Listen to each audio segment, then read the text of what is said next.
María Arriagada, médico internista, tesorera del Colegio Médico de Santiago, miembro de la Comisión de Donación y Trasplante del Colegio Médico y coordinadora de trasplantes del Hospital Salvador. Les quiero contar que la verdad estoy muy contenta de que estén acá.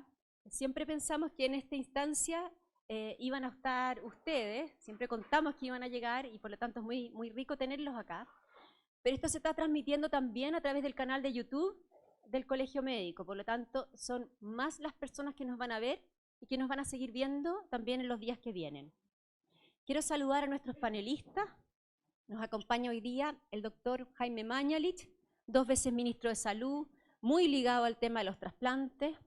Nos acompaña Sebastián Millar, abogado que trabaja en temas de salud en el ministerio. Nos acompaña el doctor Pablo Pérez, cirujano de tórax.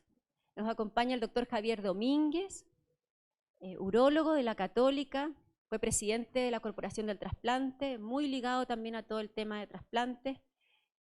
Nos acompaña el doctor Palacios, también José Manuel, a quien saludo, Carlos Benítez, Javier Bastidas, en fin. Agrupaciones de pacientes también nos están con nosotros hoy día. Agrupaciones de familiares de donantes y de pacientes trasplantados. Quiero agradecer el patrocinio de la Sociedad Chilena de Trasplante y uno de sus directores, el doctor Carlos de Rosas, luego nos va a dar un saludo.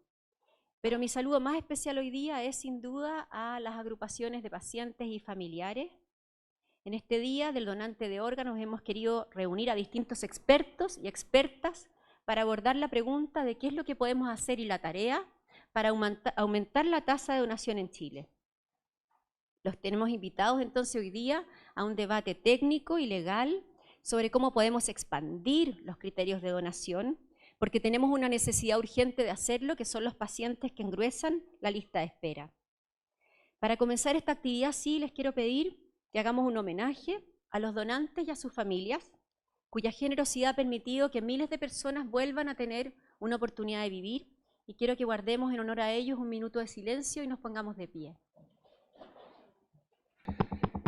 Buenos días a todos, es un honor estar aquí, le agradezco la invitación al Colegio Médico de Chile y hoy vengo en representación de la Sociedad Chilena de Trasplante, en representación de la doctora Jimena Roca, que es nuestra presidenta, a conmemorar el Día del Donante. Cada año miles de personas en Chile en particular y en todo el mundo esperan desesperadamente un trasplante que podría ser una única oportunidad de sobrevivir y recuperar la calidad de vida, que es una de las cosas que todos queremos. Sin embargo, a pesar de todos los avances médicos, la creciente conciencia pública, enfrentamos una crisis de escasez de órganos y tejido. La demanda supera con creces la oferta, lo que significa que muchas personas podrían beneficiarse de un trasplante, pero siguen esperando en la lista. Esto es una problemática que podemos y tenemos que abordar, llegando a tener una mortalidad en lista de espera, por ejemplo, en hígado, de cerca del 40%, lo que es muy preocupante. La donación de órganos es un regalo extraordinario que puede traer esperanza y alegría a muchas familias completas. Y un solo donante puede salvar vidas y mejorar la calidad de vida. Y insisto en lo de la calidad de vida de muchas personas más. Por lo tanto, les doy mis sentidas gracias a todas las familias que han donado y también, obviamente, a los donantes que han tenido esta maravillosa iniciativa. Y quiero recalcar que cada uno de nosotros tiene el poder de ser un héroe, ¿ya? De donar órganos. Y este acto de generosidad puede marcar una diferencia duradera y trascendental. Relacionado con nuestro rol como sociedad de trasplante, ¿ya? Hemos tratado de difundir y acercar los temas relevantes a la sociedad médica, a la sociedad de la salud en general y al público en general, destacando iniciativas maravillosas como las impresionantes tasas de donación que ha logrado el Hospital de Puerto Montt, en la región de los lagos, logrando tasas de 27 donantes por millón de habitantes, que están muy por lejos de 8 donantes por millón que tiene el país en general. También iniciativas maravillosas como el Hospital de Iquique, que están con un programa donante vivo de piel que ha ayudado a miles de personas, y así también el banco de córneas que tienen en Arica. Y esto ha generado que el país sea más descentralizado, se logren iniciativas y podamos soñar con un país mejor. Pero aún estamos en deuda. Sacando como conclusión, este año, en actividades que hemos hecho en otras ciudades, hemos sacado como conclusión como sociedad que quizás no hay que partir de arriba para abajo, sino hay que partir de abajo para arriba. Y Por ejemplo, incluir el tema del trasplante y la donación desde las carreras técnicas, como los TENS, por ejemplo, o las escuelas de medicina, y ellos puedan ser el vector que transmita este virus, el virus de la donación que tantos pacientes necesitan. Por lo tanto, hago un llamado a todos nosotros, a la comunidad de salud, no solo a la médica, también a las autoridades y a la sociedad en general. Debemos trabajar juntos para aumentar la conciencia sobre la donación de órganos, eliminar mitos, romper barreras y fomentar el entorno en que la donación sea natural y altruista. Cada uno de nosotros puede contribuir en esta causa vital. Por lo tanto, en este Día del Donante reconocemos la importancia de la donación de órganos y tejidos y el impacto que puede tener en la vida de las personas y sus familias. Celebremos a aquellos que han dado el regalo de la vida y trabajemos juntos para garantizar esta generosidad que se convierta en una realidad accesible para todos. Muchas gracias a todos por venir y agradezco al Colegio Médico por esta iniciativa. Muchas gracias, doctor De Rosas. En Chile, bueno, hay actualmente más de 3.000 personas esperando un trasplante. Yo quiero invitar ahora a Cristian Miller, que fue una de esas personas hasta que en el 2014 recibió un doble trasplante pulmonar. Eso cambió tanto su vida que en el año 2016 corrió la maratón. Y hoy, 2019, perdón. Y hoy queremos que nos cuente un relato de qué es lo que pasa por la vida de una persona que está esperando un órgano. Cristian, bienvenido. Hola, buenos días. Gracias, Ana María, por la invitación. Gracias al Colegio Médico por la invitación. Bueno, a ver, como decía Ana María, soy trasplantado pulmón del año 2014. Yo tengo una enfermedad de base que es déficit de alfa-1, antitripsina, la cual sigo con ella en el cuerpo. Hoy día, gracias a Dios, me están colocando la proteína y mis enfisemas no siguen aumentando.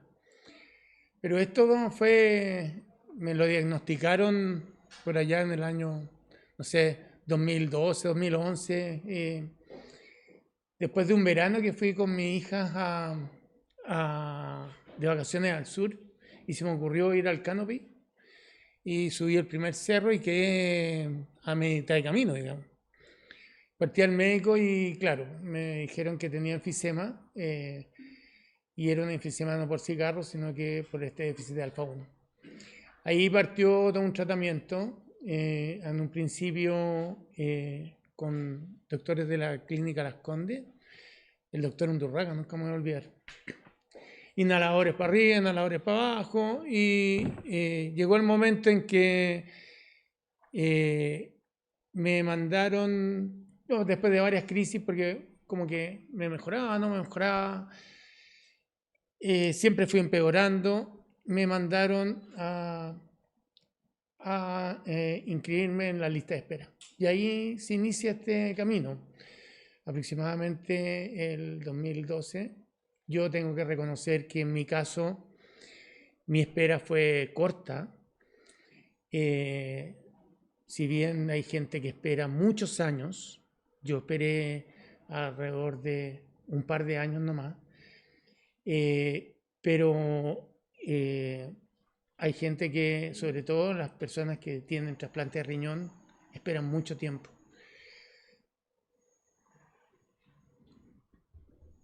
Me van a disculpar, pero esto me afecta siempre. El cuento es que el 2012 me meten en la lista de espera. Yo no estaba muy mal, por lo tanto seguía con mis tratamientos.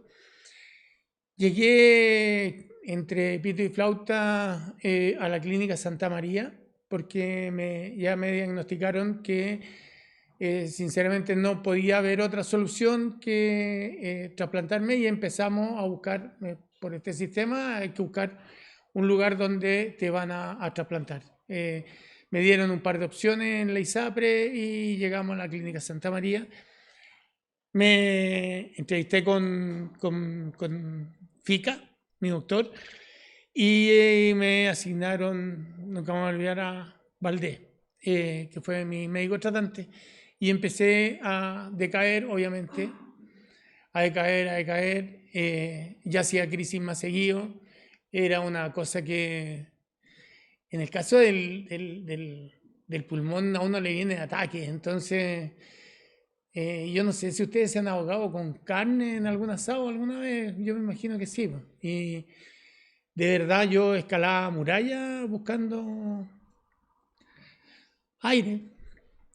Me colocaron respirador, un concentrador de oxígeno, ya tenía que caminar con el carrito, me ahogaba en los estacionamientos, me reía y me ahogaba.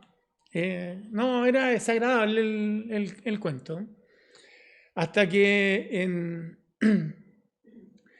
el 2014 hago una crisis y caigo a la clínica una vez más. Y Marcelo Valdés me dice que no me puedo ir para la casa, que vamos a tener que esperar en la clínica hasta que llegue el trasplante. Esto tiene que haber sido, no sé, septiembre del 2014, y me internan. Pues. Y ahí partimos, primero con naricera, después BiPAP, y ya después me pasaron, te tiran morfina para calmar los ataques. No. Y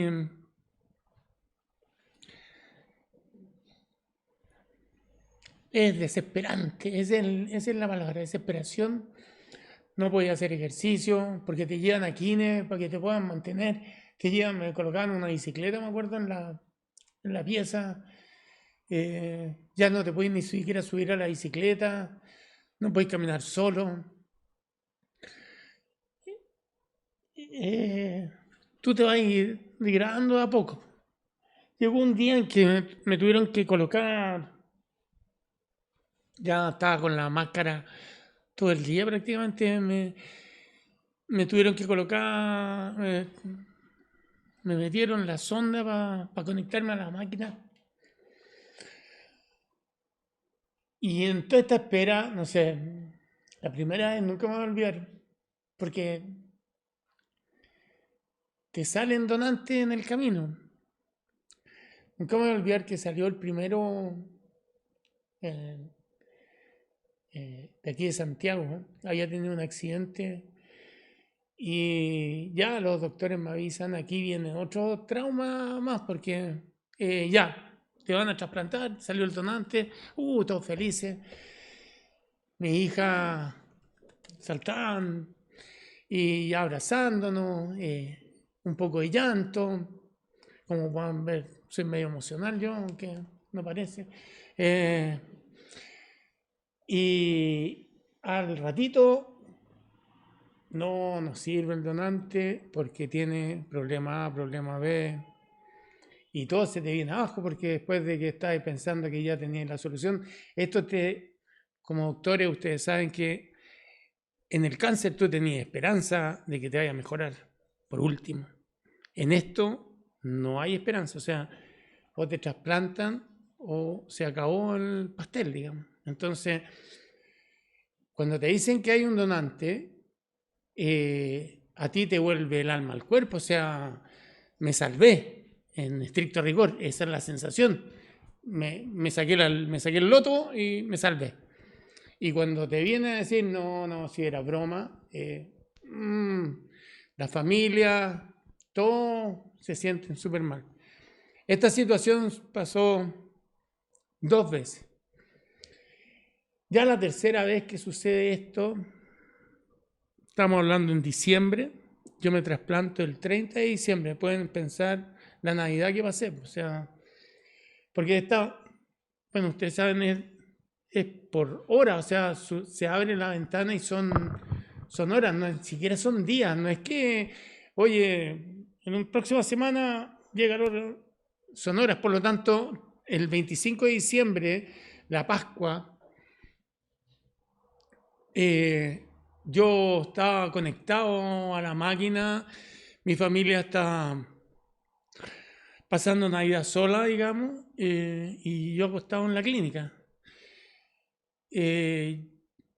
Ya me había encantado, que no me quedaba mucho rato, aparte de un par de meses, si no llegaba el trasplante. Entonces, la sensación de esto de que no hay muchas soluciones y que la cosa ya no depende de ti, es súper frustrante. No sé cómo poderlo explicar, pero uno se acostumbra y a uno le ha enseñado que tenés que luchar por tus cosas y sacrifícate y te va a ir bien y hace las cosas y vaya a surgir. Aquí, hagáis lo que hagáis, no está en ti. Está en una tercera persona que va a donar los órganos. O sea, ya tu vida no pasa por ti, ni por tu familia, ni por los amigos, ni por nadie. Y eso es sumamente complicado. Pasé un 25 de diciembre, un 24 de diciembre no muy agradable. Y el día 30, como les contaba, tercera vez entra Fica, me acuerdo, a la puerta de la pieza y me dice, Mauricio, ya, apareció un donante. Yo estaba con mi papá, era temprano en la mañana, nunca me voy a olvidar. Y yo le miro a mi papá y le digo, no le digamos nada a la familia porque no quiero que pasen por esto de nuevo. De verdad, esperemos. Y no pasaron 2 horas y llegó la gente, ya nos vamos. Y nadie se pudo despedir, que te vaya bien. O sea, fue totalmente distinto. No sé, hasta hoy, cuando me dijeron nos vamos al quirófano, yo no podía creerlo. De verdad no podía creerlo.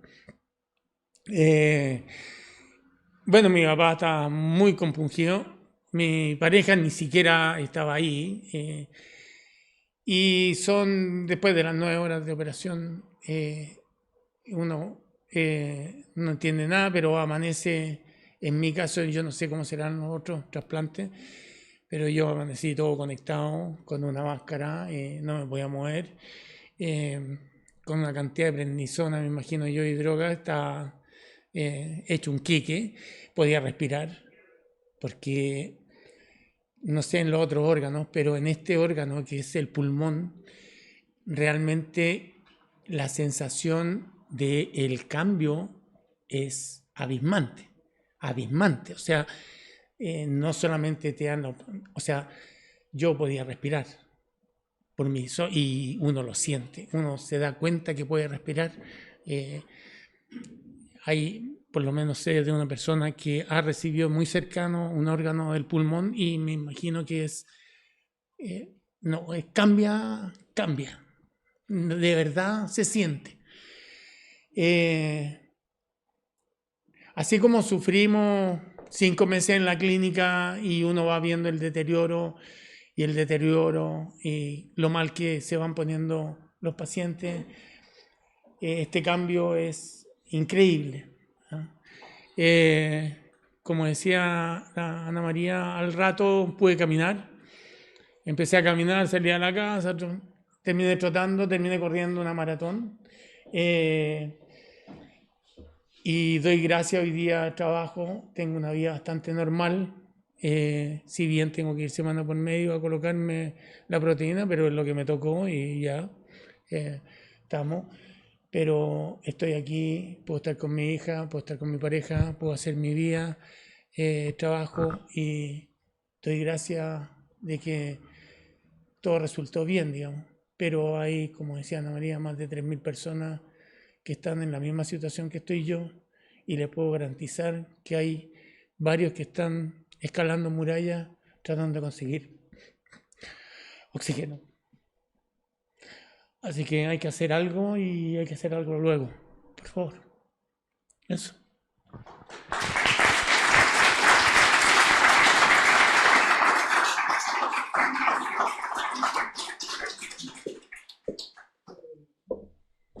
Bueno, yo creo que este relato, a veces se piensa que los doctores estamos tan acostumbrados a escucharlos, pero ni en ni en la anamnesis más profunda, yo creo que uno se entera de este relato.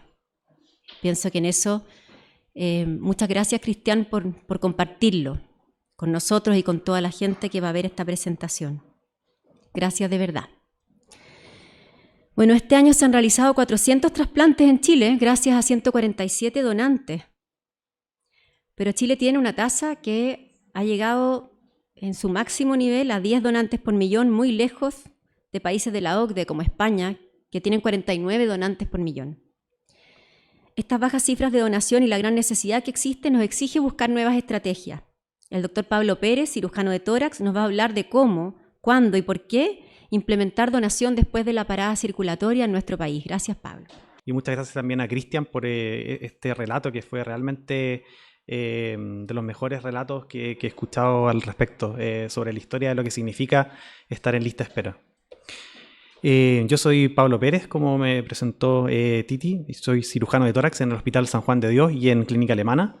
Y el tema que les voy a presentar es cómo, cuándo y por qué implementar donación después de muerte circulatoria en Chile. Entonces, la primera pregunta, o la más fundamental, es ¿por qué trasplantamos?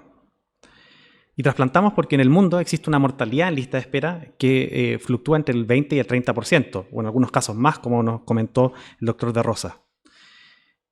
Esto en la práctica significa que en una sala como la que tenemos ahora, con 30 personas, miren para el lado y 10 personas van a haber muerto esperando un órgano que necesitaban para poder vivir. Esto es bastante dramático si es que sabemos que trasplantar mejora no solamente la calidad de vida, sino también la sobrevida de miles de personas que están en lista de espera. La historia de trasplante en general es una historia de éxito y una historia de optimismo. Estos son datos, tengo un sesgo profesional, que obviamente yo me dedico al tema del pulmón, pero estos son datos de trasplante pulmonar y en 1988 se hizo el primer trasplante pulmonar, el Dr. Cooper, en la Universidad de Toronto, y podemos ver cómo a lo largo del tiempo ha aumentado en forma significativa el número de trasplantes que se ha hecho. Este es un incremento lineal que nos debiera dar bastante optimismo. Ahora, ¿qué es lo que pasa en Chile? Estos son datos del año 2021. Y la mediana de edad de los pacientes en lista de espera era de 58 años en ese momento. La mediana en la lista de espera era de 6 meses. El número de pacientes era alrededor de 35, la mayoría con fibrosis pulmonar. Y la persona que llevaba más tiempo esperando llevaba 64 meses. Y ahora sabemos por el relato de Cristian que hay personas que llevan esperando 2 años por un trasplante de pulmón o un trasplante de otro órgano. Y es un órgano que necesitan para poder vivir. O sea, no es como algo menor, ¿cierto? Entonces, esto nos lleva a de dónde vienen los donantes de órganos, es decir, cuáles son los tipos de donación de órganos que existen. Y en Chile lo que tenemos son principalmente 2 tipos. El primero es el donante cadavérico después de muerte cerebral, que es lo que se hace hoy en día.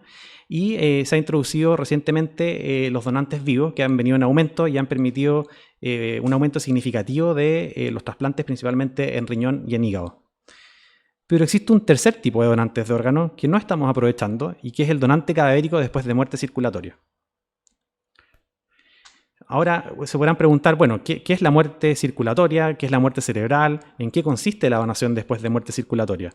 Y para esto es útil recordar qué es la muerte cerebral. Y la muerte cerebral es el cese irreversible de todas las funciones cerebrales. Es en el fondo una forma en la que nosotros declaramos la muerte. La muerte circulatoria, por otra parte, es el cese irreversible de la función circulatoria y respiratoria. Es decir, es otra definición de muerte, ¿ya? La muerte es una y la podemos definir en el fondo con distintos parámetros, que son estos 2. Entonces, hoy en día estamos aprovechando solamente la donación después de muerte cerebral. Pero si pensamos en cómo fallece la gente, la mayor parte de las personas no fallecemos por muerte cerebral, fallecemos por causa circulatoria. Y esto nos lleva entonces a que estemos desaprovechando un gran número de potenciales donantes. La donación después de muerte circulatoria, al igual que la donación después de muerte cerebral, cumple la ley del donante muerto, que es un principio ético fundamental para poder hacer trasplantes de órganos. La muerte circulatoria o la donación después de muerte circulatoria, al igual que la donación después de muerte cerebral, permite la donación de órganos y tejidos. Y en este cuadro resumen que les hice, ojalá que podamos apreciar que en realidad la donación después de muerte circulatoria con la donación después de muerte neurológica tienen más cosas en común que cosas que diferencias. La única diferencia fundamental es cómo se confirma la muerte del donante, que en un caso se confirma por causa circulatoria, ¿ya? Es decir, por la ausencia de circulación, y en el caso de la muerte neurológica se diagnostica por una pauta muy estricta que aplican los médicos UCIstas o por un electroencefalograma. Ahora veamos las cosas que tienen en común, que son muchas más. En la donación después de muerte circulatoria, la familia también va a estar acompañando al donante en todo momento. El consentimiento de la familia es igual de importante, o sea, no se puede obviar. Al igual que la donación después de muerte neurológica, permite donar múltiples órganos y tejidos. Y la muerte circulatoria está aceptado por las grandes religiones y por los grandes principios éticos, ¿ya? Es decir, no hay ningún tipo de contraindicación tampoco de tipo ético-moral, ¿ya? Entonces, el objetivo final es que una persona, ¿cierto?, que está gravemente enferma y que fallece, que haya expresado su intención de ser donante y que su familia lo ratifique, tenga la opción finalmente de ser donantes de órganos. Esto significa poder darle la oportunidad a más personas que desean donar órganos, poder hacerlo. Respecto a un poco de historia, los primeros reportes de DCD, o donación después de muerte circulatoria, partieron hace 26 años con animales. Esto fue avanzando en forma muy progresiva y finalmente se introdujo en la práctica clínica.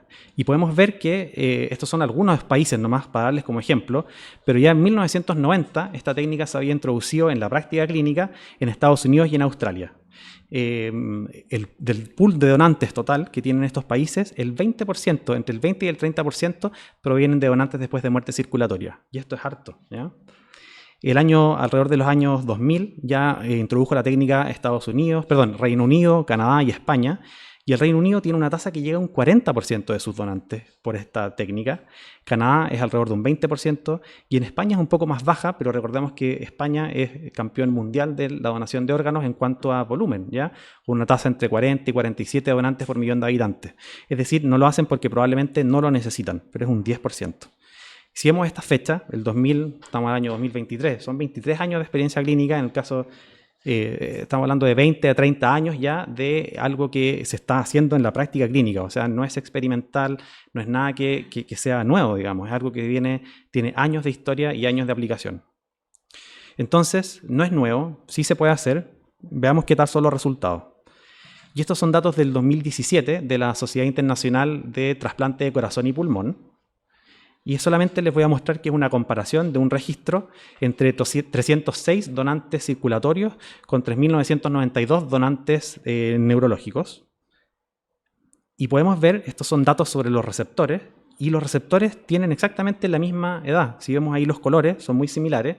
Es decir, estos órganos que se obtuvieron después de un donante circulatorio se trasplantan en los receptores de exactamente las mismas edades y también de los mismos diagnósticos. ¿Ya? En los colores están los distintos diagnósticos por los cuales se hace trasplantes de pulmón, EPOC, fibrosis pulmonar, fibrosis quística, etc. Estos son datos de sobrevida a un año que muestran que no hay ninguna diferencia significativa en la sobrevida, ¿ya? Alrededor de un 90% a un año, y los datos a 5 años tampoco muestran ninguna diferencia significativa. Esta es una actualización del mismo registro, el año 2019. Y acá podemos ver 1.167 donantes circulatorios versus 10.349 donantes después de muerte neurológica. Aquí nuevamente tenemos en distintos colores la edad de los receptores y no hay ninguna diferencia, las mismas edades y nuevamente los mismos diagnósticos, es decir, completamente igual. Veamos entonces la sobrevida. Y esto es a un año y vemos que las curvas de sobrevida son exactamente iguales. Tanto a un año como a 5 años, ¿ya? A 5 años alrededor de un 60%. Estos datos que les mostré que son de pulmón han sido replicados también en otros órganos, como en riñón o en hígado. Por tanto, el DCD o la donación después de muerte circulatoria ha demostrado ser segura y tener buenos resultados a largo plazo.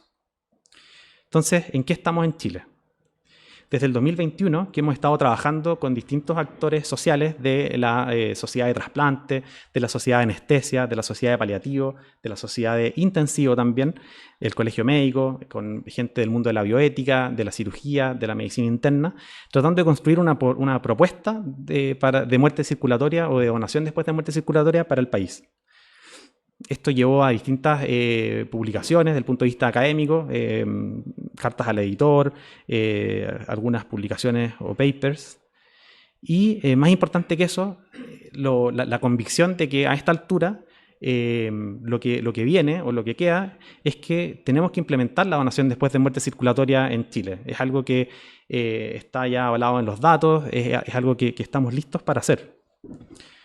Recordemos que la tasa de donación de órganos en Chile es de 7 a 10 donantes por millón de habitantes, lo que es una tasa baja. Y incluir este tipo de donantes tiene el potencial de aumentar la donación hasta en un 30%. Esto es harto, ¿ya? Especialmente si consideramos que son personas que están esperando un trasplante, a veces en condiciones de mucho sufrimiento personal, como nos contó Cristian. Y la traba que existe es que en Chile la legislación no permite donar órganos sin el diagnóstico de muerte cerebral. El caso de la donación del donante vivo es una excepción, ¿cierto? Pero en donantes cadavéricos no se puede hacer una donación de órganos si que no existe el diagnóstico de muerte cerebral. Habíamos recordado que la técnica respeta la regla del donante muerto, que es un principio ético fundamental. Y obviamente tenemos que considerar siempre las percepciones de la comunidad y del equipo hospitalario previo a la implementación. Todos somos distintos, todos tenemos ideas o percepciones y es importante escuchar las opiniones que puedan tener las personas. Entonces entramos ahora en la respuesta a las preguntas que les había planteado en el título y cómo implementar la donación después de muerte circulatoria en Chile. Y esto tiene más o menos 3 pilares, pero lo primero es hacer una modificación legal en la cual podamos hacer donación después de muerte circulatoria, además de la muerte neurológica. Lo segundo es la confección y la construcción de normas técnicas que permitan regular esta actividad con mucho profesionalismo y con muchos, digamos, aspectos técnicos y normativos. Y lo tercero es la implementación. Y tenemos la dicha, digamos, de que en Chile hay muy buenos equipos en los grandes hospitales de nuestra región metropolitana y de todo Chile, que ya están, desde el punto de vista técnico, preparados para poder hacer este tipo de donación de órganos, ¿ya? Entonces la implementación se puede partir con algunos hospitales, pero la verdad es que en el aspecto técnico hay mucha gente formada ya en este tema y estaríamos más o menos en condiciones de poder comenzar. ¿Cuándo implementar la donación después de muerte circulatoria en Chile? Como siempre, o como ya sabemos, el tiempo es vida y en trasplante, a diferencia, por ejemplo, de un cáncer, donde yo diagnostico un cáncer de pulmón, yo sé que lo puedo operar la próxima semana, ¿cierto? Si yo diagnostico una falla respiratoria terminal que necesita un trasplante, yo no sé si lo puedo operar la próxima semana. Necesitamos que aparezca un donante, ¿cierto? Y esto es dramático y lo hace realmente distinto a otras enfermedades. Entonces, ¿cuándo implementar esta técnica? Debiéramos hacerlo pronto, porque están las condiciones y el tiempo es vida, es decir, la gente ya no puede seguir esperando. ¿Por qué implementar la donación de órganos después ¿por qué implementar la donación después de muerte circulatoria en Chile? Para romper nuestros límites. Ya tenemos una tasa baja de 7 a 10 donantes por millón de habitantes que tenemos que tratar de romper, tenemos que tratar de aumentar y empujar la donación de órganos. Y no solamente en cuanto a aumentar la tasa de donación de órganos, sino también aumentar la cantidad de gente que enlistamos para trasplantar, ¿ya? Hay gente que desgraciadamente ni siquiera llega al proceso de enlistamiento y esto también tenemos que mejorarlo. Entonces, en conclusión, el trasplante de órganos es un esfuerzo nacional importante, que no tengo ninguna duda que requiere esfuerzos importantes económicos y de gestión que se están haciendo, pero que el potencial aún no se ha alcanzado. Están las condiciones técnicas en cuanto a los equipos para comenzar con este tipo de donación de órganos. Y tenemos que unir todos los esfuerzos administrativos y políticos para comenzar con este tipo de donantes a la brevedad.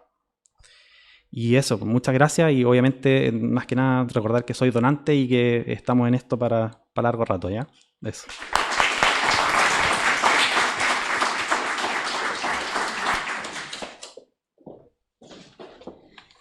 Bueno, una muy buena presentación del doctor Pablo Pérez.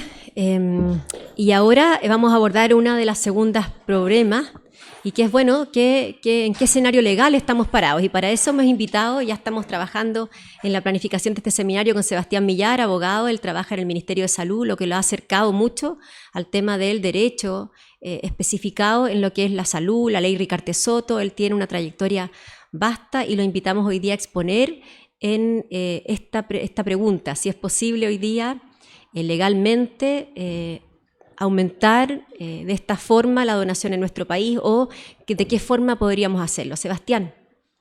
Hola, buenos días. Muchas gracias por la invitación al Colegio Médico de Santiago, a Ana María, con quien hemos compartido hace un tiempo ya en la Comisión de Bioética del Ministerio.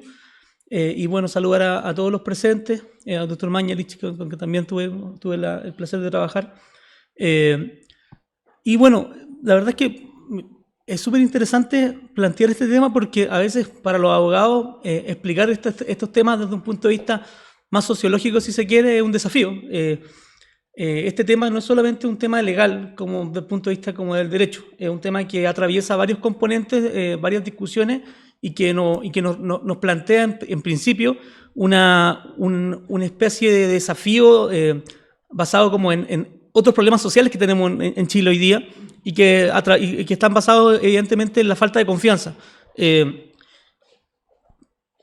Bueno, lo primero entonces es cuando uno se plantea acerca de la necesidad de una reforma legal para que se pueda realizar trasplante por muerte en parada circulatoria, es entender de que vivimos en un país legalista, en un país excesivamente legalista, en donde todo lo que se puede hacer tiene que estar definido previamente por la ley. Y la verdad es que en el campo médico, ustedes bien lo saben, lo que impera es la práctica clínica. Entonces, cuando la práctica clínica supera, obviamente, lo que la ley señala o cuando las tendencias modernas, entre comillas, establecen desafíos y la ley no responde a eso, evidentemente que siempre surge la necesidad de eso. Y nosotros hemos estado acostumbrados siempre a los grandes anuncios, a políticas macro, a políticas centralistas que van de arriba hacia abajo, y la verdad es que eso evidentemente que a veces lleva a pensar de por qué este tipo de cosas es tan compleja desarrollarlas. Es decir, que existe la necesidad de construir consensos desde el punto de vista más centralista, desde el punto de vista desde las élites políticas y económicas o sociales, y eso evidentemente que dificulta las cosas. Obviamente que esto también está marcado por la historia de nuestra propia legislación en materia de salud. ¿Ya? A pesar de que esto excede un poco lo de la charla, sí es importante mencionar de que nosotros nos hemos movido en Chile la legislación sanitaria desde una uniformidad hacia una atomización permanente, es un vaivén. Lo menciono, todo partió con un código sanitario. Ese código sanitario fue describiendo normas particulares. Y a medida que fue desarrollándose la práctica clínica, los desafíos sanitarios, la necesidad de una regulación sanitaria, se fueron generando mayores leyes particulares. Entonces, el Código Sanitario, por una parte, iba avanzando en este desarrollo con leyes particulares. Y luego, entonces, cuando uno analiza hoy día el componente legal chileno, uno por una parte ve el Código Sanitario como un cuerpo que sigue teniendo tremenda importancia, pero además todo lo que podríamos decir que es gubernamental, que es orgánico, está definido en el DFL1 del 2005. Entonces, estas cosas, este barrido de normas que regulan todas las prácticas clínicas dentro de las cuales está inmerso la donación de órganos, nos implican tratar de pensar quizás por ahí una especie de marco normativo nuevo o más afín a los tiempos que corren, de manera que para las personas sea mucho más sencillo. O sea, para un abogado ya en Chile es complejo aproximarse a la normativa sanitaria, imagínense, para el común de los ciudadanos. Eso es un tema que creo que es súper relevante rescatar como primera cuestión. Y luego, cuando uno revisa la evolución normativa, uno revisa, digamos, es más antiguo que esto, pero en términos tradicionales, uno va a ver de que en los años 80 y 90 son dos cuerpos normativos que se desarrollan. El primero es la ley 18.173, que, entre otras cosas, desarrolla los conceptos de donante vivo, de cadáver, de muerte encefálica. Y luego la ley 19.451, que está marcado en su tramitación por una sentencia del Tribunal Constitucional, que en el año 94, entre otras cosas, hizo una definición, o desarrolló una definición de lo que se entendía como muerte, y luego, además, le dio una pauta al legislador, al señalar de que el legislador tenía la capacidad para regular cuestiones que tenían que ver con la vida y la muerte de las personas, algo que evidentemente en una discusión en un contexto en donde probablemente otros valores, hay un predominio de otras ideas en ese momento social en nuestro país, hace que se vea con mucha desconfianza lo que se está realizando, pero si uno revisa después, se va a encontrar con otros fenómenos que hablan de lo mismo. Y luego podríamos decir que hay una segunda época de la evolución normativa de los trasplantes, que está dada por una dispersión, por una parte, y una adecuación normativa, ¿ya? Y uno ve ahí todas las normas que se dictaron, que son normas que efectivamente tienen, digamos, responden a un fenómeno, y que también tienen ideas muy loables y que han generado todo lo que hoy día conocemos en donación de órganos en Chile, pero que también cuando uno lo revisa, uno puede notar que estamos frente a una progresividad, es decir, aumentar la donación, pero por otra parte existe dentro de los proyectos de ley, cuando uno revisa las historias de las leyes, que para esta presentación me puse a revisar algunas cosas, tiempo en donde yo estaba en el colegio y veía empecé a ver discusiones parlamentarias de forma muy... Y claro, y todo el rato estaba esto marcado de forma muy notoria, si pudiésemos investigarlo de manera mucho más, digamos, cruenta, podríamos darnos cuenta de que existe una tensión política entre la política pública y la autonomía de la voluntad. Toda la discusión a lo largo de los años, a lo largo de distintos periodos parlamentarios, con distintas integraciones parlamentarias, uno podría revisar de que toda la política pública en torno a la donación ha estado marcado fundamentalmente por esta tensión entre la política pública y la autonomía de la voluntad. Hay una regulación que siempre se ha hecho desde una marcada desconfianza. Y eso, bueno, obviamente responde a un fenómeno, por eso decía al principio de la exposición, a un tema más bien sociológico, de cómo el trasplante, en vez de verlo como una oportunidad hacia la vida, muchas veces en la discusión pública ha estado marcado por un elemento que no se sabe mucho, del que se conoce poco, o que está simplemente entregado al campo de la medicina y no de la sociedad en su conjunto. Entonces, evidentemente que eso también hace o caracteriza esta evolución normativa. Y finalmente, también existe, podríamos decir, una potestad reglamentaria que es bien difusa, es decir, la norma, o las normas en general, que se han ido generando en el tiempo, establecen, por una parte, definiciones macro, establecen campos macros de regulación, y en algunos casos en particular le da un marco a la potestad reglamentaria, es decir, lo que el reglamento que el Ministerio de Salud va a dictar en el futuro, se puede establecer. Por ejemplo, en el caso de la muerte encefálica, allí existe una especie de mandato legal que es bastante, digamos, concreto. Se señalan 3 tipos de características que tiene que tener esta muerte encefálica, cosa que uno al revisar en otra digamos, apartados de las normas, eso más bien está difuso, es decir, el Ministerio tiene una amplia podríamos decir, discrecionalidad para poder regular ese tema. Y eso evidentemente que también es una de las críticas de las cuales uno puede reconocer en este tipo de cosas. Y cuando uno revisa entonces todo ese barrio normativo, uno llega a lo que tenemos hoy, y hoy día tenemos principios en una actual legislación. Tenemos un principio que primeramente los donantes tienen un fin terapéutico, es decir, mejoran la salud de las personas o salvan vida. Pueden ser realizados solamente por clínicas y hospitales que acrediten condiciones de factibilidad técnica, eso es lógico, pero evidentemente que todas estas normas que aparecen ahí no son, entre comillas, un resultado de todo esto que mencionaba antes. Es como, nunca fue pensado, digamos, anteriormente, fue parte creo yo, de un reconocimiento de las prácticas médicas, de las prácticas clínicas y también de las tensiones de la sociedad, que obviamente eso es lo que caracteriza cualquier tipo de normativa como esta.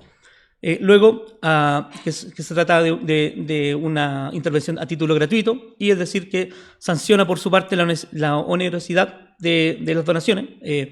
Eso también tiene que ver con lo que mencionaba recién, que hay una marcada desconfianza siempre a todo lo que rodea la donación de órganos, la protección de identidad del donante, el principio de no maleficencia y utilidad terapéutica, como contrapartida del tema de la desconfianza, que el consentimiento sea libre, informado y expreso. Eso, efectivamente, eso tiene que existir, eso tiene que darse, pero uno cuando va revisando también las normas ve que ahí hay una especie como de reforzamiento, lo que no está mal, por su parte, pero a veces uno extraña que ese reforzamiento sea también en los aspectos clínicos, en los aspectos técnicos, en los aspectos que garantizan mayor acceso a los pacientes y construye condiciones de viabilidad a los trasplantes. Y luego, obviamente, la acreditación de la muerte encefálica. Respecto a este último punto, es donde uno se centra y dice entonces, frente a la pregunta si es necesario hacer un cambio legal para establecer la donación de órganos, Sí, desde el artículo 11, obviamente, en su redacción actual, la necesidad de una reforma legal se vuelve imperativa, ¿ya? Sin perjuicio de eso, y esto es por eso partía mi presentación de esa forma, previo a la reforma legal, sí es necesario, creo yo, viabilizar la práctica clínica. Y cuando hablaba de esto, me refiero a que, sin perjuicio de que hasta que la norma no exista, no se pueda realizar un trasplante, sí es importante relevar este tema desde el punto de vista de la discusión misma en torno a lo que están haciendo otros países, y es lo que habla el doctor Pérez, las oportunidades que Chile está perdiendo, y cómo evidentemente hoy día, cuando uno piensa políticas como esta o modificaciones como esta, piensa que pronto las modificaciones son macro o son discusiones eternas o se transforman en algo que nos vamos a demorar 10 años en sacar, es cosa de repente revisar lo que estamos viviendo hoy día con la reforma de la salud, con la reforma de las pensiones. Evidentemente que este tema nos puede, hay una oportunidad por desarrollar un consenso de forma mucho más expedito que en otros temas, pero evidentemente que eso es un tema de la causa y es importante. Entonces, cuando me refiero a eso, también existe en este sentido una oportunidad para que haya un proceso inverso de la política pública. ¿Qué quiero decir con eso?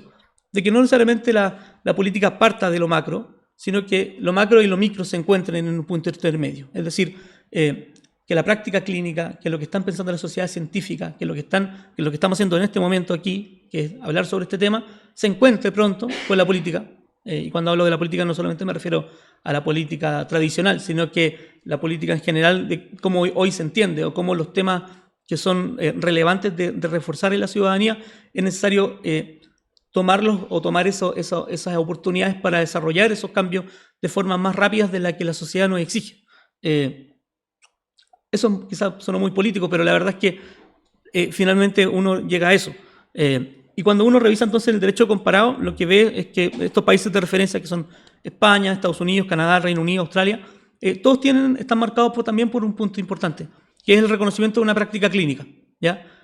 Todas estas normas que inspiran, digamos, la regulación de la regulación de la donación en parada circulatoria están cruzadas por la misma idea. Y luego entonces, bueno, cuando uno dice, ya, ¿qué habría que hacer? ¿Dónde se hace la modificación? ¿Ya? Si uno se presentara mañana un proyecto de ley, por ejemplo, que viniera a regular y establecer un montón de cosas, evidentemente que generaría al tiro una batahola de presentación de indicaciones, lo que haría que el proyecto vaya para allá, de una comisión a otra, que todo el proceso de desarrollo de legislación en Chile ya tiene, digamos, varios componentes que la demoran. Evidentemente que un proyecto macro, un proyecto presentado en esos términos, haría que esta discusión tardara muchos años. En cambio, si uno precisara, digamos, esto que hablaba recién de la práctica clínica, precisara las cosas y viera dónde está el espacio, la verdad es que eso sería mucho más sencillo. Y creo que, a mi juicio, en mi opinión, lo que habría que hacer sería incorporar un inciso final en el artículo 11 actual, que establece la muerte encefálica, dándole reconocimiento. Bueno, ahí obviamente pongo un ejemplo de cómo podría ser. Esto es meramente ilustrativo.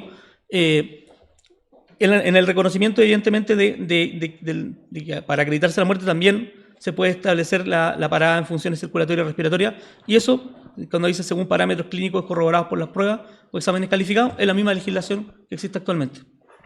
Y cuando uno entonces revisa eso, el artículo 11 es el que hay que modificar, claro.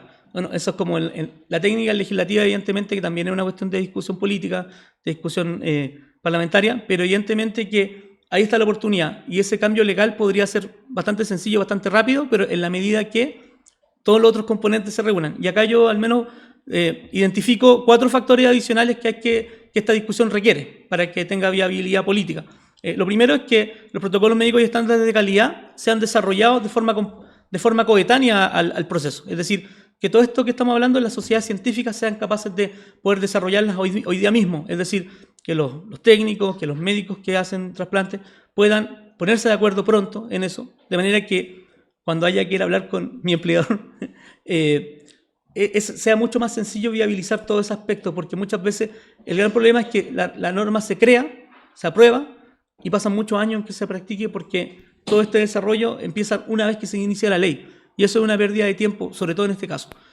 Lo segundo es que es necesario tener una revisión ética y científica continua, y para eso también se requiere tener, dentro de la institucionalidad actual, dentro del marco actual, el reconocimiento de que haya que no solamente la coordinación, la Comisión Coordinadora de Trasplantes haga esta labor, sino que también el mismo organismo contemple algo de esto. Y por lo mismo, la transparencia y rendición de cuentas es muy importante. Ya mencionaba que este tema siempre ha estado marcado por una profunda desconfianza de la ciudadanía, en general, en la misma práctica, digamos, política. Y luego la participación pública y el debate ético, evidentemente que son dos temas que se van mezclando. Es súper importante que este proceso para desarrollar el reconocimiento de las donaciones para circulatoria vaya de la mano de estos antecedentes o de estos factores, porque de lo contrario temo que va a ser muy difícil que en poco tiempo se pueda desarrollar. Eso, muchas gracias.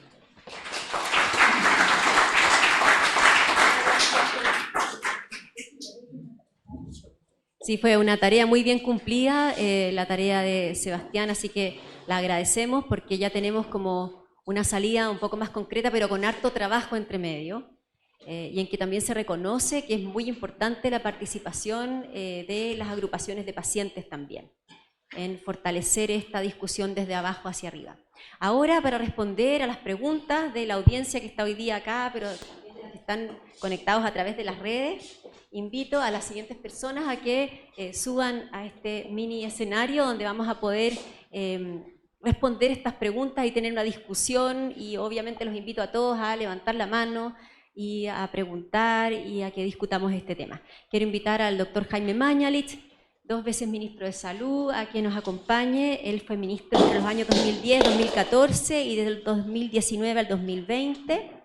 Es además nefrólogo, así que lo invitamos a que suba. Quiero invitar también al doctor Javier Domínguez, urólogo, experto en trasplante, ha sido miembro del directorio de la Sociedad de Trasplante y presidente de la Corporación del Trasplante, trabaja en la Universidad Católica. Y quiero invitar a Paulina Acuña, que es coordinadora subrogante y nacional de la Unidad de Procuramiento y Trasplante del Ministerio de Salud. Todos la conocemos mucho, está en el Ministerio desde el año 2010 empujando este tema.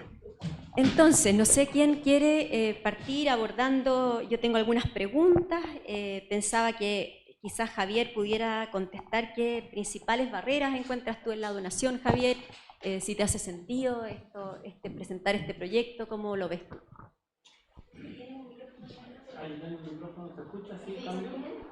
Gracias. Oye, Titi, gracias por la invitación. Me siento halagado que me tengan aquí compartiendo esta testera. Este es un tema que a mí me encanta, el tema de los trasplantes, así que cuando hace un par de años el doctor Pérez nos pidió que entráramos en esta conversación, accedí al tiro. Me encanta además que sean las generaciones más nuevas las que estén impulsando las cosas. Así que yo creo que esta es una iniciativa que tenemos que abocar con todo nuestro ímpetu.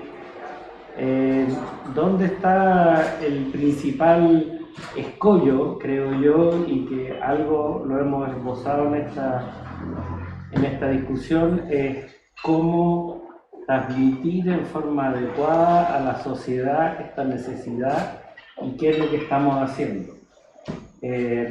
Hace 2 días atrás iba en mi auto en la Plaza Italia y se acerca un gallo de estos que limpian los vidrios y llega y empieza a leer y me carga, que es cosa mía, y dije, no, gracias, le dije. ¿Y por qué no me dan una monedita? No tenía una monedita, ¿vale? Que soy cagado, weón, y después cuando en la bola allá, y cuando quieren que haya un donante allá, y todo el mundo, y después quieren que nosotros los pobres les demos los órganos. Así, absolutamente cierto lo que le estoy diciendo, y justo pasó hace 2 días atrás. Y ahí uno se da cuenta de las barreras que tenemos de sociabilizar esto del trasplante y esto de los donantes. Y el eslogan que pongo yo siempre en una presentación que hago periódicamente es cómo desmitificamos esto de que donan los pobres y se trasplantan los ricos. Y sabemos que no es cierto, pero cómo logramos transmitir eso y cómo logramos transmitir la sociedad que lo que estamos haciendo está dentro de todos los cánones éticos, morales, económicos y etcétera. Y ese es uno de los grandes escollos que creo que tenemos, aumentar la donación, y no solo para implementar la donación entre gente que ha fallecido por muerte cerebral, sino que ha fallecido por muerte circulatoria. Yo creo que tenemos que avanzar en eso, en la educación, y en eso estamos tremendamente al debe. Es cierto que somos una sociedad tremendamente desconfiada, desconfiamos nosotros, y los ejemplos cada vez que queda una embarrada salen, y eso es bueno. Yo creo que todo esto del tema de las malversaciones de fondos que han sido transversales en nuestra sociedad aparecen, y eso es bueno, pero también genera desconfianza. Y lo que tenemos que demostrar nosotros es que como médicos, como trasplantólogos, como gente que nos dedicamos a esto, somos confiables, tenemos que transmitir esto. La idea de la educación en los colegios, en los TENS, en los doctores. Los doctores no sabemos de donación de órganos. Yo les pregunto siempre a los doctores y la mitad de la gente no sabe cuáles son las condiciones para donar. Y que creo que ese es el principal escollo que veo yo en este minuto. No es para oponerme a esto nada más, sino que es para visibilizar esto, que tenemos que ser súper cautos y súper claros en transmitir este mensaje.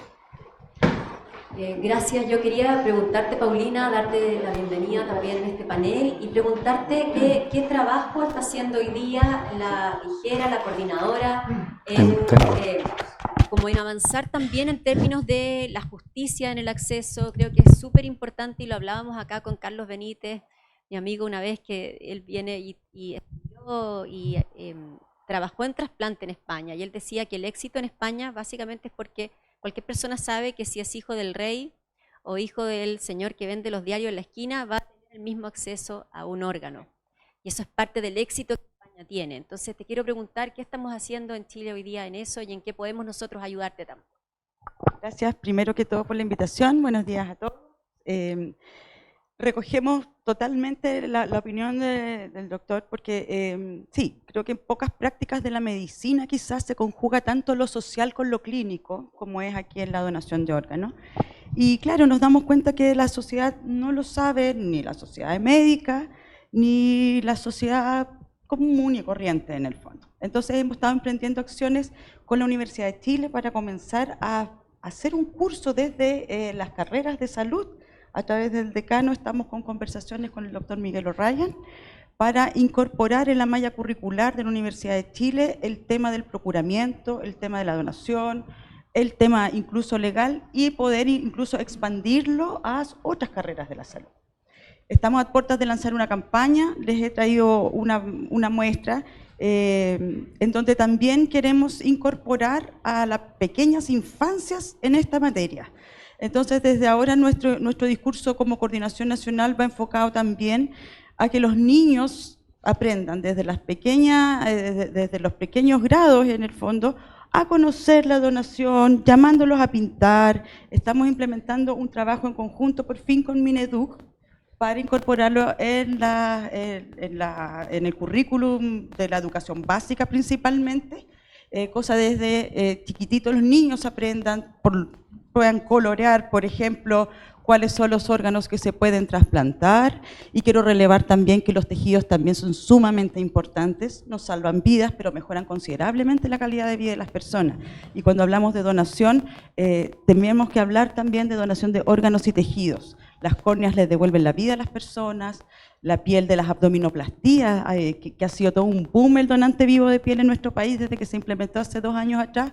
Hemos podido mejorar a muchos pacientes quemados, sobre todo los del sur de este año, a principios de año, con la piel obtenida a partir de las abdominoplastías, que ha sido algo sumamente innovador en nuestro país, innovador incluso me parece que en Latinoamérica. Así que también relevar un poco que somos de órganos y tejidos.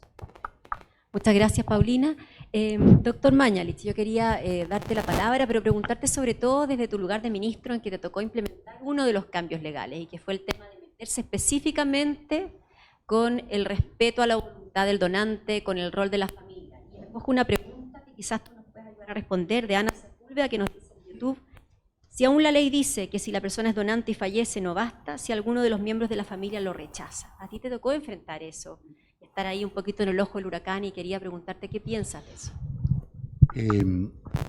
Mi pasión por este tema deriva desde mi especialidad de nefrología. Yo estaba a cargo de la unidad de diálisis y de procuramiento de órganos del Hospital Clínico de la Universidad de Chile. Y por lo tanto, desde hace muchos años, este es un tema bien familiar. Después, cuando fui a Canadá, mi tesis fue sobre evaluación económica del trasplante de riñón en comparación a mantener en diálisis peritoneal. El doctor Domínguez acá hizo un estudio publicado el año 2011 que decía que, contando calidad de vida, el ahorro para el Estado de aumentar un punto, perdón, no me recuerdo exactamente, pero un punto porcentual de donación o de trasplante era del orden de, en plata de hoy, 3 millones y tanto de dólares. O sea, trasplantar es muy bueno para calidad de vida. Yo hice estudios de calidad de vida comparada entre trasplante, pacientes trasplantados de riñón y diálisis, es una cosa que... Y además, desde el punto de vista de las finanzas, perdón que lo diga de esta manera, es un gran ahorro, porque efectivamente la persona que se trasplanta tiene gastos iniciales mayores que la mantención en diálisis, pero rápidamente a los 6 meses se cruza el umbral y esa persona empieza a trabajar de nuevo, en fin.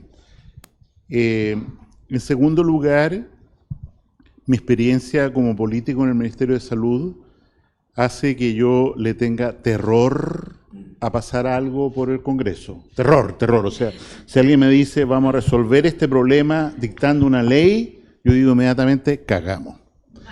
En la historia de trasplante esto no es anecdótico.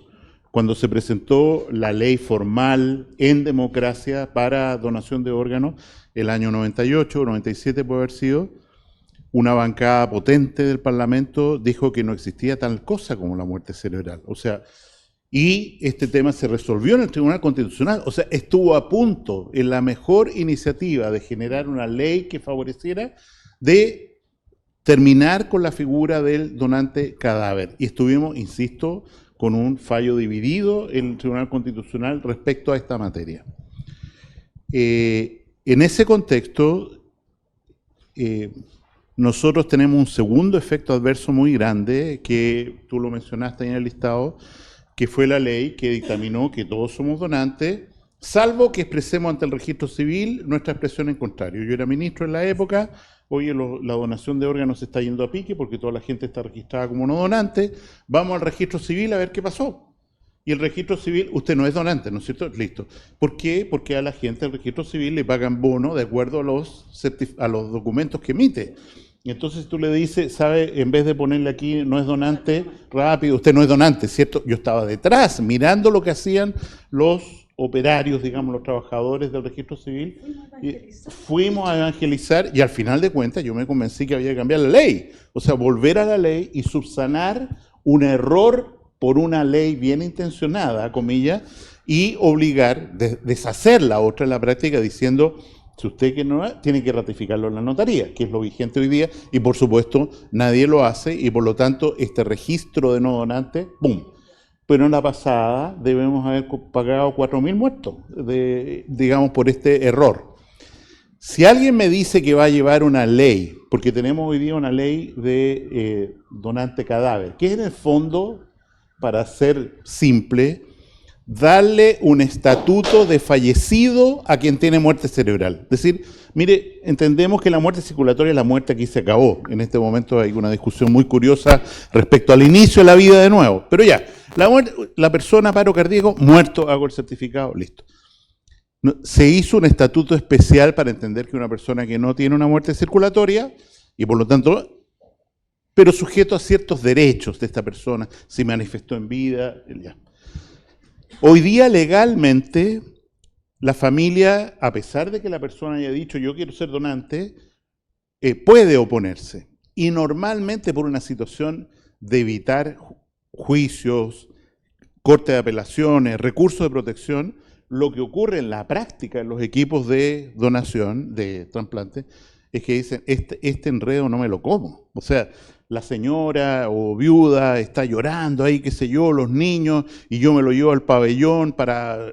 Esa cuestión termina en una catástrofe comunicacional imposible de manejar. O sea, un caso escandaloso significa la muerte del programa de donante cadáver, como es la cosa de redes sociales en Chile. Y en ese sentido, independiente de que no sea forma, yo creo que en la práctica hay que tener un trabajo muy fuerte con las familias para disuadirlas de esto. Cosa que no es fácil, porque como se dice, el médico de la UTI, digámoslo así, no se mete en este enredo. Tiene que ser la gente de trasplante que tiene que decirle primero, convencer a la persona familiar, que la persona que está ahí conectada a un respirador, con el electrocardiograma, está muerto. Primera cuestión que es una barrera, porque el tipo de la UTI no se mete. Termino diciendo esto. Para mí el tema aquí no es financiero, no es legal. Nosotros tenemos hoy día una tasa de donación potencial, o sea, candidatos a ser donantes aproximadamente de 20 por millón de habitantes, pero la mitad, números redondos, dice que no, o no lo incentivan. Y de los que dicen que sí, a propósito de ex vivo, lo que fuera, muerte circulatoria, 10% se pierde, ¿no es cierto? O 10 de cada... Uno de cada 5 se pierde porque el órgano se echó a perder, el transporte. En ese sentido, yo creo que nuestro problema fundamental hoy día, un primo en segundo grado mío, Martí Mañalich, fue coordinador de trasplante de Cataluña durante muchos años, siguiendo a Mate Sanz, y hablando con él nos decía, mire, lo fundamental es tener un equipo fanático de trasplante en cada lugar bien financiado. O sea, sobre todo la enfermería, ¿no? Que se dedique, que proteja, etc. Y yo creo que lo que necesitamos hoy, fundamentalmente, es eso. Personal dedicado solo a política de trasplante en los grandes hospitales del país y para obtener la donación, para hacer que ocurra la donación, la coordinación y, por supuesto, ¿no es cierto?, lo que es muy importante, el seguimiento del trasplante, porque la prevalencia, o sea, cuánta gente hoy día vive en Chile con un trasplante, depende de dos cosas. La incidencia, o sea, cuántos trasplantes se hacen al año, y la duración del órgano. Nosotros calculamos, nos juntamos con los antiguos nefrólogos una vez al mes, que la mitad de los trasplantes de riñón en Chile se producen por no adhesión al tratamiento inmunosupresor. Cáchense, la inversión, lo que significa, la mitad de los rechazos, pérdidas de riñón, sobrevida del riñón trasplantado, se produce por mal control y mal seguimiento del tratamiento inmunosupresor. En ese sentido yo aspiraría a lo simple, o sea, ¿cómo tenemos un personal? ¿Cómo hacemos esto? Y te rogaría que si vas a ir al Congreso, estés seguro, es como preguntarle a la señora. O sea, yo no le pregunto a mi señora algo si no estoy seguro que la cuestión va a andar bien. Si no, calladito. Hay que asegurarse. Y eso significa campaña, niños que no reciben trasplante, conversar con las bancadas para tener certeza de esta cuestión no termina en una... que de repente dice, oye, ¿qué es esto de la muerte cerebral? ¿Por qué no lo revisamos de nuevo? El clima político está muy raro en Chile. Entonces, hay que tener mucha prudencia para no arriesgarse a perder lo ganado. Y lo último que digo, perdón la extensión, la donación de órganos, en el sentido de muerte cerebral, es una ampliación del concepto de muerte que el cadáver circulatorio no necesita. No necesita. La persona que está muerta con paro cardíaco está muerta, legal, no existe, no tiene persona. No es nadie, perdón que lo diga con esta dureza, es una cosa. Y esa cosa tiene respeto, así la dice el Código Civil, el Código Penal, merece respeto, pero sujeto a la voluntad de o sea, el donante de córnea es un cadáver hecho y derecho, no hay tema de... y bueno, es bueno que haya expresado la voluntad. El cadáver circulatorio es un muerto y por lo tanto no tiene derechos, no requiere una ley excepcional. Lo único que requiere en el marco, yo esta cuestión la he revisado con abogado intensamente, lo único que requiere es la prudencia. Normalmente el cónyuge, los hijos digan, mire, el papá, voy a decir, la mamá está muerta, estoy de acuerdo, ¿usted estaría dispuesto a? O en el caso que estaría dispuesto a, y la persona hoy día tiene plena potestad para decir, estoy dispuesto a que le saquen las córneas, estoy dispuesto a que lo pongan a ex vivo, estoy dispuesto a que le pongan una máquina de circulación. No necesita ley alguna, y por lo tanto yo, perdón que insista, mi prejuicio contra el proceso legislativo es de tal magnitud que yo le digo, traten de sacar la cuestión por secretaría a como dé lugar, con un decreto de la Subsecretaría de Salud Pública, y se entenderá muerto, y eso revisando el Código Penal y Civil. Insisto, el cadáver no es persona, no tiene derechos, salvo al respeto, al buen cuidado, digamos, pero si la persona dice, mire, lo vamos a donar a la Facultad de Medicina para que hagan anatomía, no hay ningún problema. Muchas gracias. Yo quería con esto retomar, bueno, y juntarlo, porque yo creo que la pregunta va para Sebastián, pero Erwin Buckel, trasplantólogo muy famoso, parte de los primeros trasplantes, sobre todo pediátricos en Chile, nos pregunta, considerando que el paciente en el contexto de parada circulatoria ya está en asistolía, vale decir, el corazón no late, con doble certificación, si está hecho bajo un protocolo adecuado, ¿cuál es la barrera legal actual? Y por eso lo uno con la declaración o la intervención reciente del doctor Mañalich. ¿Cuál es la barrera legal actual para hacer un piloto usando protocolos de otros países que son protocolos que ya están implementados, Sebastián? De nuevo, después de tu intervención, te volvemos a lanzar un poco la pregunta, si tú crees que esto podría ser resuelto por un decreto o usando un protocolo quizás de afuera, de protocolos que ya están implementados. Sí. ¿Qué piensas? Ya, mira, lo que pasa es que a ver, insisto, yo tampoco creo que la ley a todo lugar, yo digo que es imperativa por el país marcado en el que estamos, y eso lo expresaba al comienzo. Sí creo que la práctica clínica puede imponerse en definitiva, pero hay un punto que tiene que ver con los requisitos que establece el artículo 11. Y uno de los requisitos que establece el artículo 11, otro estaba mirando acá, es, en el tercero dice, ausencia de reflejos troncoencefálicos. Eso lo tiene que decir el certificado. Es decir, eso evidentemente que implica que no está reconocido como tal la muerte o sea, en el caso para un trasplante de muerte en parada respiratoria o circulatoria. Entonces, evidentemente que ese aspecto que es tan técnico, que es tan legal, es un problema, o sea, desde el punto de vista de la interpretación. Yo creo que uno puede flexibilizar eso, yo creo que la potestad reglamentaria puede abarcar una nueva categoría, ¿ya? Pero ese punto en particular permitiría a cualquier persona, digamos, frente a eso, acudir a un tribunal, señalando de que hay una ilegalidad en ese tipo de trasplante, y eso finalmente es lo que yo me represento. Me he dedicado, digamos, una de las cosas las que más me he dedicado es la judicialización.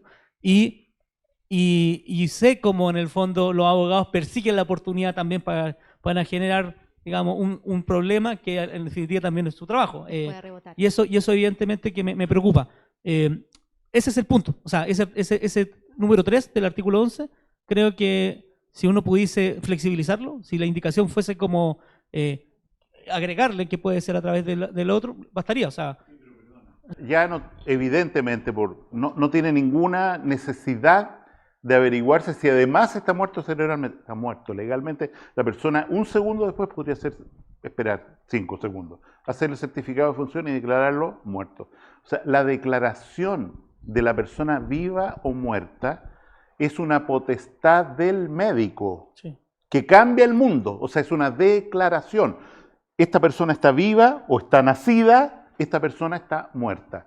Una vez muerta, insisto, como ocurre con las córneas, las personas que donan córneas no les hacen reflejos cerebrales ni una cuestión porque están muertas. Es extraer algo de alguien que ya está muerto. Y mi prejuicio, insisto, en esta materia es de tal magnitud por los enredos que hemos vivido, sí, que yo buscaría decir, o sea, hay muchas cosas que la gente dice sería bueno regular. Imagínate fertilización in vitro, lleváramos al Congreso una ley para... ¡Puta! Quedaría la media cagada. Se acabaría. Y mientras tú llevas este proyecto de ley al Congreso, lo más probable es que alguien presente un recurso de protección y diga, mientras no salga esta ley, se acaba la... Sí. Entonces, o sea, Por es eso la yo- vejez, ¿ah? Claro. Pero tengan temor. Temor de los abogados, Gallo, con mucho respeto. Sí, o sea, lo confirmo, no tengo que negarlo, lo confirmo, pero creo que, pero, insisto, creo que hay un punto que tiene que ver con la práctica médica y eso creo que prevalece por sobre la ley, y lo dije en la presentación. Sí. ¿Ya? Así que yo creo que ese es el punto de partida. Muchas gracias. Doctor De Rosas, tú habías levantado la mano, después Javier. Sí, muy de acuerdo con todo lo que se dice, no se apagó, ¿no? En relación a eso, yo me entrené en el Reino Unido, donde cerca del 40% de los donantes son DCD, y hay matices que hay que tener en claro, que son que los donantes pueden ser controlados y no controlados, ¿ya? Por lo tanto, en Inglaterra son súper estrictos con el momento en que se puede procurar órganos de un paciente fallecido por muerte circulatoria, que es a los 5 minutos desde que cesan sus signos vitales. Y eso es para evitar problemas como, por ejemplo, un tipo se cayó en la bicicleta y le dijeron, no, está fallecido, derecho a reanimación y un montón de cosas. Pero una vez que uno decide cesar las funciones de un paciente que está a punto de fallecer, ¿no es cierto?, se hace el withdrawal, que el paciente se le desconecta de todas las cosas, pero hay que esperar a que cese el pulso y después se cuentan 5 minutos. Sí. Y a veces pueden pasar varias horas y el paciente apenas se desconecta pasa a la isquemia caliente. Entonces hay muchos matices. Yo pienso que desde el punto de vista legislativo es bueno tener en consideración, porque si no puede generar interpretaciones de la sociedad pública y al final no vamos a tener nada. Ajá. Muchas gracias. Ahora yo tengo la impresión que como tú y como también el doctor Pablo Pérez, tantos médicos jóvenes que han ido a formarse afuera, que han visto esta experiencia y la traen, y claro, estamos en esta disyuntiva, ustedes van afuera a entrenarse para trasplantar, llegan acá donde la tasa de trasplante es baja, y entonces aprovechar esa expertise de lo que ven allá, que es lo que estamos haciendo hoy día, justamente, y necesitamos generar esos protocolos, generar esos casos clínicos, discutirlos, porque el legislador, si llegamos ahí, nos va a preguntar, y por eso es como muy importante este salto, ¿no? A mirar de nuevo cómo aumentamos el pool de donantes, justamente porque se trata de que ustedes puedan aplicar eso que aprendieron, ¿no? Aquí hay una pregunta tú eres de la agrupación Cambiemos la Historia, y haznos tu pregunta. Nosotros trabajamos sobre la importancia de la donación de órganos y la educación. Claramente somos absolutamente favorables a este tipo de cambios y de como evolución en la medicina. El problema que veo, y quiero ser súper honesta, es que hay desconfianza en la sociedad. Y el problema es que hay desconfianza en la donación común y silvestre. Entonces, a mí me preocupa por eso. Porque yo puedo decir, sí, pues démosle con todo, porque obvio, porque hay más gente, porque así vamos a poder donar más, va a haber más donantes, pero tuvimos una historia de una persona que no quiso, un donante, o sea, una familia que no quiso donar los órganos de su madre porque la madre había tenido demasiado en la vida. Ese fue el argumento. Su mamá sufrió demasiado en la vida, así que ya no iba a ser donante. Ese fue el argumento. Entonces, como que escucho todos estos avances tecnológicos y todos avances como y digo, increíble, buenísimo, pero estamos muy atrás a nivel de sociedad como para llegar y decir, ya, démosle porque va a generar un problema grave a nivel social respecto de la confianza en la donación de órganos. Y eso que escuchó usted, doctor, en la va a pasar más. Y va a decir, nos van a matar a todos y nos va a pasar, porque a nosotros nos pasa cada vez que hacemos campaña. Llega gente a decirnos cada barbaridad y lo que ven en la tele y todo eso pasa a ser como la realidad. Y eso es un problema. Muchas gracias, y eso un poco pone tanto el foco, ¿no?, en lo que Paulina Acuña nos contaba, que por fin estamos como trabajando con el Ministerio de Educación, con niños, ¿no?, para ir creando esta cultura de a poco. Javier, tú querías decir algo. Sí, yo quería decir que estoy 100% de acuerdo con lo que dice el doctor Mañalich, que entrar al Congreso entrar a una comisión. La definición de un camello es un caballo que entró a una comisión.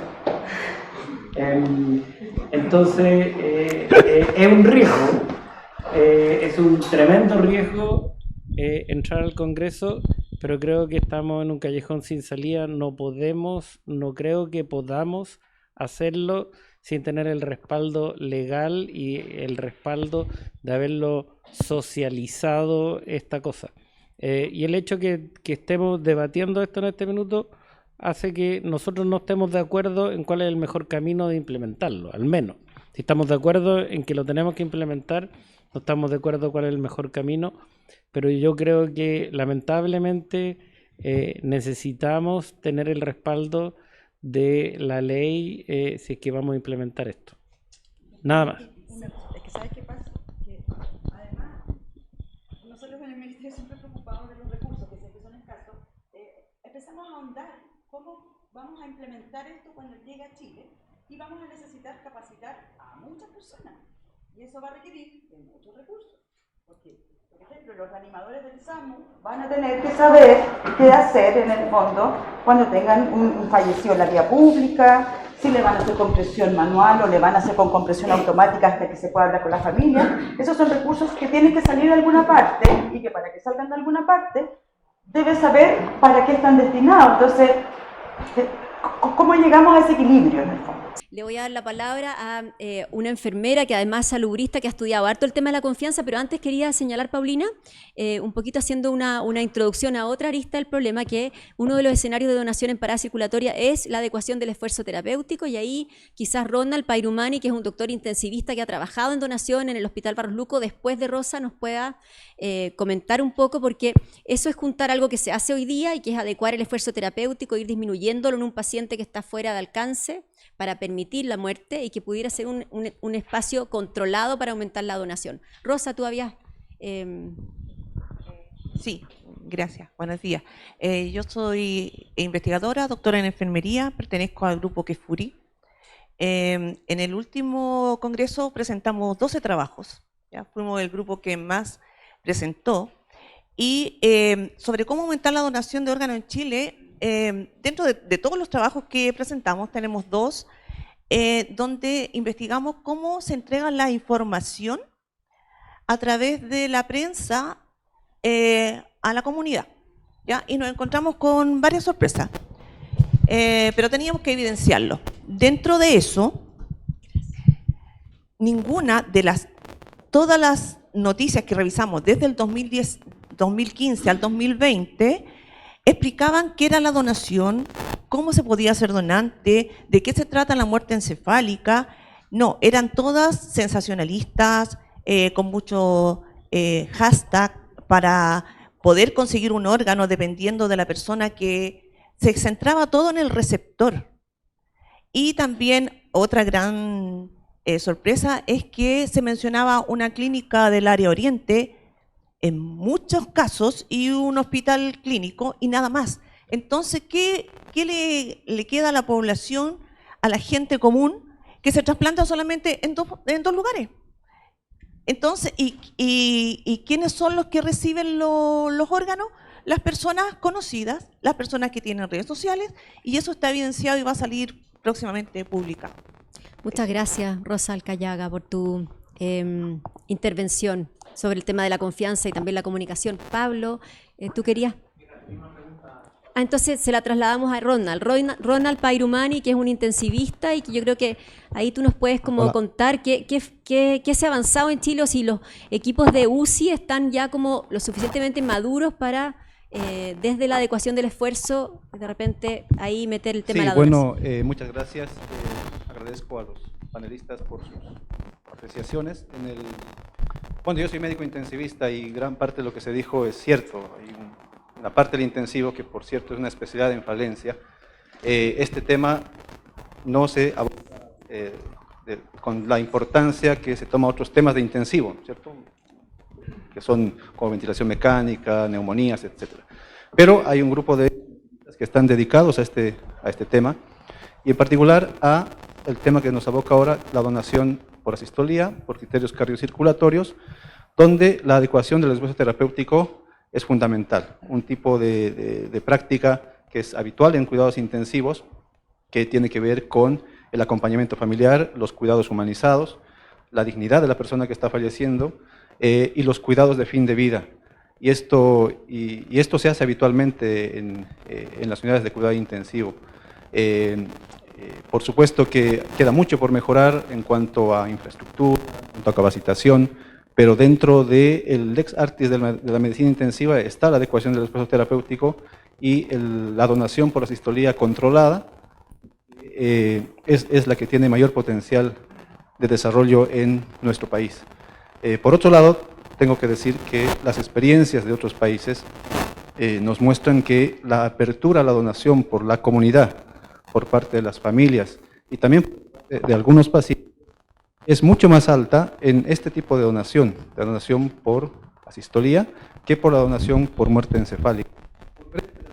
Porque los enfermos que deciden donar o las familias que deciden donar ven a su familiar en un proceso largo de enfermedad que terminan con cuidados avanzados, etcétera, etcétera, y ven cómo el personal de salud cuida de ellos.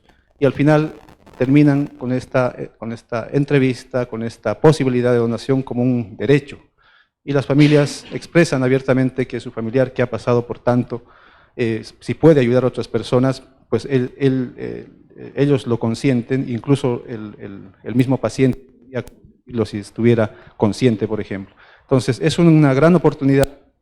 Creo que el intensivo en Chile está desarrollándose cada vez más, pese a ser una especialidad en falencia.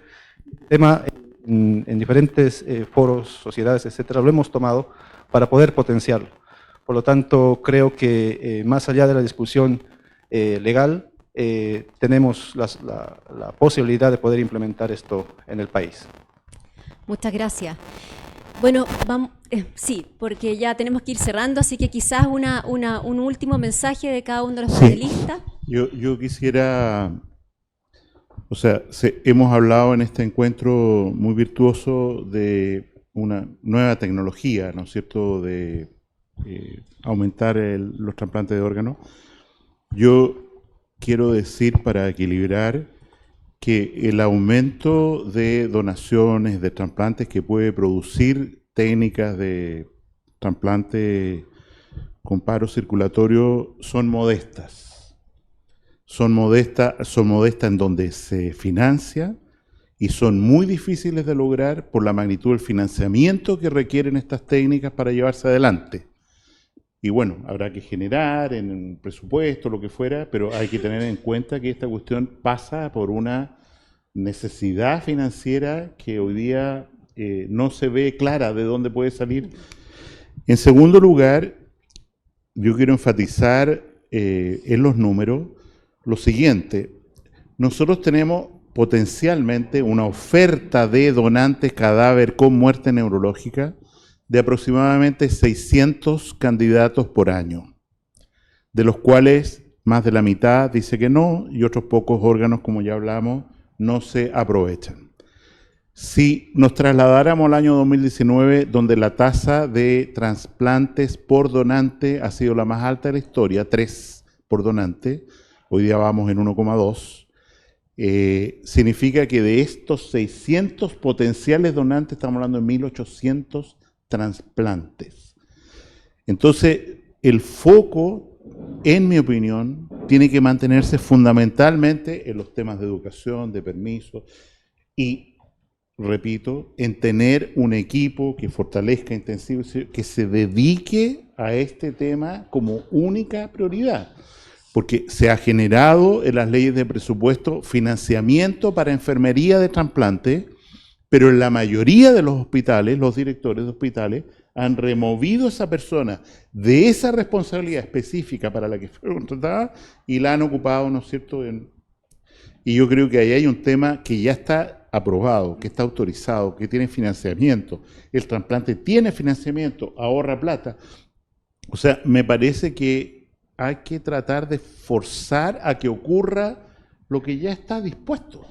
Y en mi opinión, insisto, hay enfermeras, enfermeros presentes, la pieza clave para mejorar el trasplante en Chile se llama profesional de enfermería. Esa es la pieza clave, clave. Vean la película Todo sobre mi madre de Almodóvar y van a ver de nuevo, ¿no es cierto?, a alguien que entiende su rol como enfermera en esta tarea. Paulina. Sí, comparto las palabras del doctor porque trabajábamos juntamente en este tema, pero claro, es verdad que se han removido con la pandemia, se removieron muchas coordinaciones locales, muchos hospitales también cerraron sus programas de trasplante, hoy se están reabriendo, hoy existen coordinaciones locales de procuramiento en cada hospital, existe la capacidad de seguimiento, pero debemos seguir fortaleciendo la notificación de posibles y potenciales donantes, sobre todo en el ámbito privado. Es verdad que existen donantes, muchos donantes en establecimientos públicos, pero existe muy poca donante en establecimientos privados. Y claro, las personas probablemente piensan que, claro, se trasplantan en la clínica X, pero no saben que en el fondo se trasplantan en la clínica X pacientes FONASA, y eso no se dice en el fondo. Tú sabes que, por ejemplo, hay un hospital que solo trasplanta pulmones a niños y es una clínica privada porque en el ámbito público no existe esa capacidad instalada. Pero entonces, como dice el doctor, si existe ya esto que está funcionando, que estamos aumentando cada vez más nuestras cifras, sigamos aumentando más estas cifras mientras trabajamos en la sistolía, porque aún nos falta mucho por crecer en el ámbito privado. En el ámbito público se nos escapan muy pocos pacientes porque ya existe esa conciencia en las urgencias, en las UCI, de avisar a nuestras enfermeras que existe un paciente con potencial donante. Nuestro modelo basado en enfermería es prácticamente único en el mundo. Las enfermeras sabemos hacer una muy buena gestión y hay que aprovechar este recurso que está ya distribuido a lo largo del país.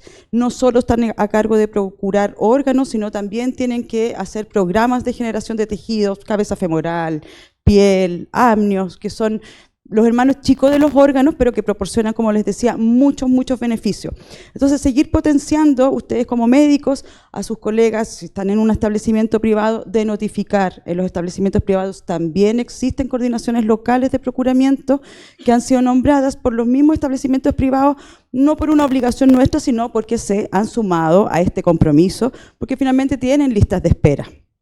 Así que bueno, la última palabra, llamarlos a conversarlo en familia, les voy a dejar estos folletitos, o sea, estos libritos, pero y que visiten en familia, yodonovida.minsal.cl, es una página preciosa, hay estadísticas, hay mucha información, hay mucha desmitificación y está dirigida no al ámbito científico ni médico, sino a la sociedad y en particular a las pequeñas infancias. Muchas gracias. Javier. ¿Está funcionando? ¿Sí? Oye, yo estoy contento y tremendamente desilusionado por lo que está pasando en este minuto, porque llevo 25 o más de 25 años dedicado al trasplante y estamos hablando exactamente de lo mismo, de la falta de detección, de las enfermeras coordinadoras, de que las sacan de los puestos, de que las leyes. Entonces, creo yo que la oportunidad que tenemos aquí es de darle, y eso es lo que me pone contento, porque lo otro es lo que no me pone contento. Lo que me pone contento es que creo que tenemos la oportunidad de darle un enfoque nuevo.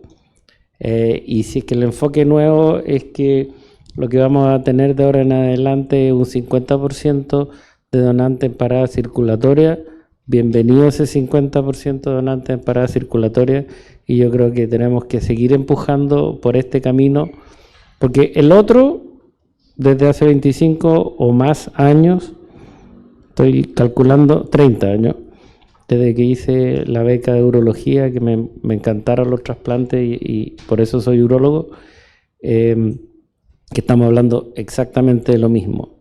Y por lo tanto lo que tenemos que hacer, creo yo, es cambiar el enfoque, y esta es una mirada nueva que yo creo que tenemos que darle todo nuestro impulso y ver si es que con eso logramos revertir nuestras paupérrimas cifras de donantes.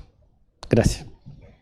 Bueno, antes de irnos, los quería invitar a que a la salida puedan, los que quieran, participar en la grabación de un video que va a estar destinado a interpelar un poco a la autoridad sanitaria, también al legislador, a la gente que trabaja en salud, a las sociedades científicas, a que podamos hacer los cambios que sean necesarios para mejorar la donación en Chile.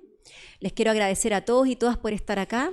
Y para que nos volvamos a conectar con este día, contarles una pequeña historia que tiene que ver con el Día del Donante que es hoy, 27 de septiembre, lo que conmemora es la primera donación pediátrica, que fue en el año 95, ella era una niñita de 12 años, Pamela Toledo, le había dicho a su madre que ella quería ser donante, y eso, lamentablemente, para esa familia se produjo ese día.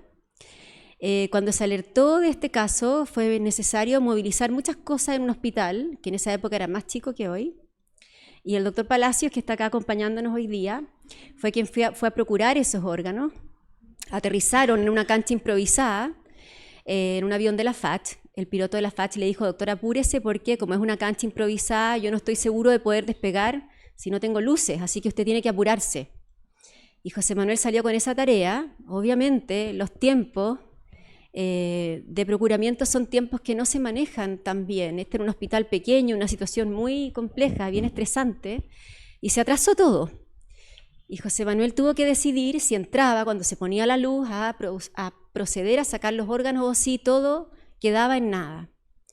Y él dijo, bueno, démosle, el universo tendrá que funcionar para que esto resulte. Y se procuraron esos órganos y cuando llegó a la cancha estaba oscuro. Y fue necesario que muchos camioneros pusieran sus camiones con sus luces para hacer una cancha como de aterrizaje improvisada para que José Manuel pudiera despegar con ese piloto de la FACH, con esos órganos de esa niñita. Entonces, yo quiero rescatar acá que esta es una historia que tiene muchos caminos, que tiene muchos personajes, que tiene personajes realmente heroicos, gente muy valiente, anónimo, gente que pone de lo suyo para esto y que no podemos cejar, porque en el fondo en la medida que los viejos nos vamos cansando, bueno, aparecen generaciones jóvenes, ¿no? Aparecen más pacientes, está la necesidad y está la expertise en este país, está la voluntad y tiene que estar para que nos vaya mejor.